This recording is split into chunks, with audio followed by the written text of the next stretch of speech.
కడప నగరంలో 26వ division BLO Murali దగ్గరకు వెళ్లి అప్లికేషన్ పూరించమని చెప్పగా ఆయన అసభ్యంగా మాట్లాడటం జరిగిందని తెలుగుదేశం పార్టీ నాయకులు పేర్కొన్నారు. ఆయన మీడియా సమావేశంలో మాట్లాడుతూ బిఎల్ఓ మురళి మేము అర్చుకోవటం జరిగింది, కానీ వైఎస్ఆర్సీపీ ఎస్సీ సెల్ అధ్యక్షుడు త్యాగరాజు బిఎల్ఓ మురళిపై దాడి చేసినట్లు మాట్లాడటం సరికాదన్నారు. మాసాపేట 26వ డివిజన్ ప్రజలకు నమస్కారాలు. ముఖ్య విషయం తెలియజేస్తున్నా, గత 12వ తేదీన జరిగిన ఈ యొక్క ఓటు విషయమై బిఎల్ఓ మన మురళి దగ్గరికి పోవడం జరిగింది. ఆయన దగ్గర ఈ అప్లికేషన్ ఫిలప్ చేయమని చెప్పడం జరిగింది. దానిపైన స్పందించకుండా అసభ్యకరంగా మాట్లాడడం జరిగింది బిఎల్ఓ. దానిపైన మాట పెరిగి అరుచుకోవడం వాస్తవం. దాన్ని దృష్టిలో పెట్టుకొని ఈ యొక్క వైఎస్ఆర్సీపీ ఎస్సీ సెల్ నాయకుడు త్యాగరాజు గారు ఒక మాట అన్నారు. ఆయన పైన దౌర్జన్యం చేసినట్టుగా, ఆయన్ను దూషించినట్టుగా ఎన్నో రకాలుగా ఆయన గురించి చెప్పడం జరిగింది. అయ్యా త్యాగరాజు, నీకు ఒకటే మాట చెప్తాండా, నీకు ఏమి పగనో ఏమి కక్షనో నాకు అర్థం కావడంలే. నిన్నటి రోజున సచివాలయంలో జరిగిన ఈ సంఘటన పైన మళ్ళా స్టేట్మెంట్ ఇస్తూ అతను శివ పైన కఠిన చర్యలు తీసుకోవాలన్నాడు. ఆ కఠిన చర్యలు జిల్లా అధికారులకు కానీ పోలీస్ డిపార్ట్మెంట్లకు తెలియడం లేదు.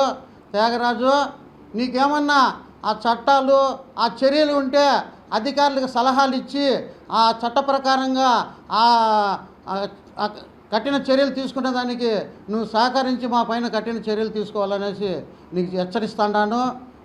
నువ్వు సచివాలయంలో రాత్రి 10 గంటలకు వచ్చి అక్కడ సచివాలయం పైన నీ కూల్ డ్రింక్స్, వాటర్ బాటిల్, తర్వాత మిక్చర్ అంతా పెట్టుకొని ఒక అధికారికి కూర్చుండే గవర్నమెంట్ ఎంప్లాయీ సీట్లో కూర్చొని నీ పెత్తనం చెలాయించను.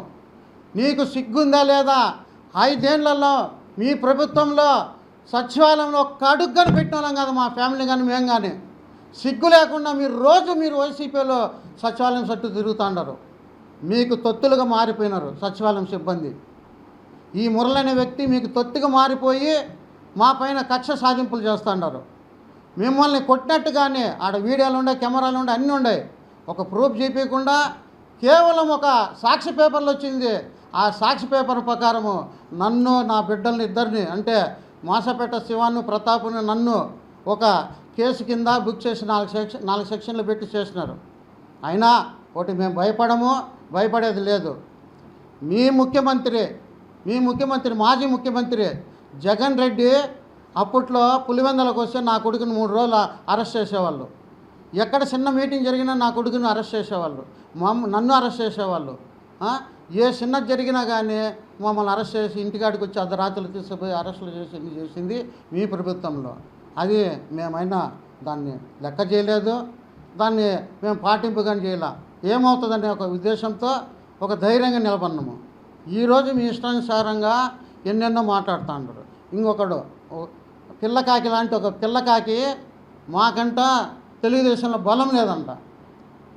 బలం లేకుంటే నాకు 78,000 ఓటు హక్కు వచ్చింది. అప్పటి నుంచి ఇప్పటి వరకు చరిత్ర చూసుకున్న ఆయన ఈడ తెలుగుదేశం గ్రాఫ్ పడిపోయినది, తెలుగుదేశానికి బలం లేదు, వీళ్ళు ఆ భయంతో ఏదో మాట్లాడుతాను. మొన్న ఎమ్మెల్యే ఎలక్షన్లకు మాకు మెజార్టీ వచ్చింది, మొన్న 2 ఏళ్ళ కిందట. అది మర్చిపోయినేమో వీళ్ళు చెప్పు. అదే పనిగా సంపత్ కుమార్ అనేసి ఒక వ్యక్తి, మేము సచివాలయంలోకి పోయి కాళ్ళ మీద కాలు వేసుకొని పెత్తనం చెలాయిస్తానమాట. నిరూపిస్తే మేము వాళ్ళకి తలంచుదాము.